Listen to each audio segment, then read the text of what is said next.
বাঙালির দুর্গাপুজো মানেই বিভিন্ন রকম মিষ্টি, নাড়ু এগুলো তো থাকবেই। আর এই মিষ্টি বা নাড়ু কিন্তু বাঙালির কাছে শুধুমাত্র একটা খাবার নয়, এটা সুখ, সৌভাগ্য, আনন্দ ও খুশির মুহূর্তকে ভাগ করে নেওয়ার এক অনন্য নিদর্শন হলো এই মিষ্টিমুখ।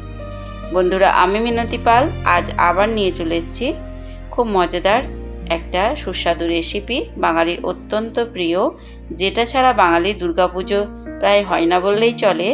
সেটা হচ্ছে নারকেলের নাড়ু। তো প্রথম থেকে ভিডিওটা স্কিপ না করে পুরোটা দেখবেন, আশা করি ভালো লাগবে।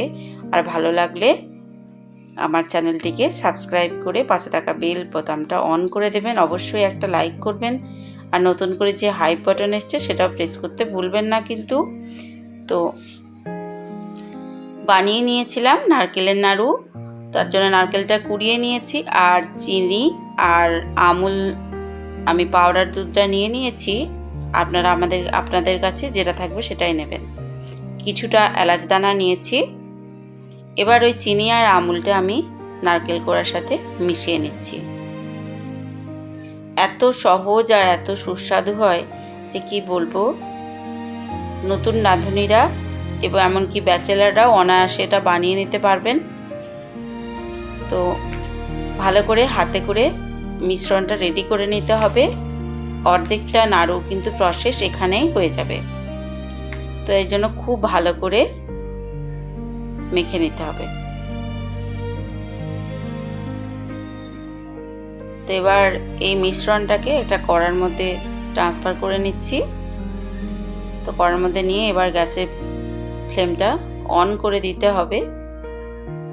অন করে দিয়েছি। এবার নাড়াচাড়া করে নিচ্ছি। আর যে থালার মধ্যে মিশ্রণটা রেডি করেছিলাম সেটা জল দিয়ে ধুয়ে, একটু জল কিন্তু অবশ্যই দিতে হবে। এই জল না দিলে কিন্তু নাড়ুটা পুড়ে যাবে, ভালো তৈরি হবে না। তাই অবশ্যই জলটা কিন্তু খেয়াল করে দিয়ে নিতে হবে। তো এবার নাড়াচাড়া করার পর দেখুন কতটা জল জলে হয়ে গেছে। এটা কিন্তু আস্তে আস্তে একবারে মরে শুকনো হয়ে যাবে। তো একটুখানি চিটচিটে হয়েছে। এই পর্যায়ে যে এলাচ দানাগুলো রেখেছিলাম সেটা অল্প পরিমাণ চিনি দিয়ে আমি মিক্সারে একটুখানি গুঁড়ো করে নিয়ে এসেছি। তো এবার দিয়ে দিলাম।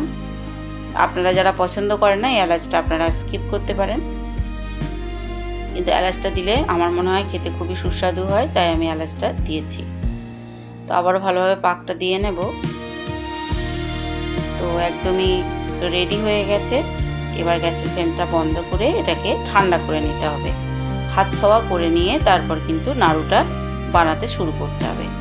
আর তার আগে হাতে একটুখানি গাওয়া ঘি একটু গুলিয়ে নিতে হবে। এবার অল্প অল্প করে ওই নারকেলের যে মণ্ডটা রয়েছে ওটা নিয়ে নাড়ুর আকারে গড়ে নিতে হবে। সুন্দর করে এরকম আলতো করে চাপ দিয়ে গড়ে নিচ্ছি। আর এত সুস্বাদু হয় যে একবার না বানিয়ে খেলে বিশ্বাস করতে পারবেন না। তাই অবশ্যই একবার এইভাবে বানিয়ে খেয়ে দেখবেন, আশা করি খুবই ভালো লাগবে। সবগুলোই বানানো হয়ে গেছে। তো আপনাদের কেমন লাগলো অবশ্যই কমেন্ট করে জানাবেন। আর পাশে থাকার অনুরোধ জানাচ্ছি। আবারও মনে করিয়ে দিই, এটা আমার ক্রিয়েশনের চ্যানেল, তাই আমার সমস্ত রকম ক্রিয়েটিভিটি দেখার অনুরোধ জানাচ্ছি। তবে আজ এই পর্যন্ত। সবাই খুব ভালো থাকবেন, সুস্থ থাকবেন।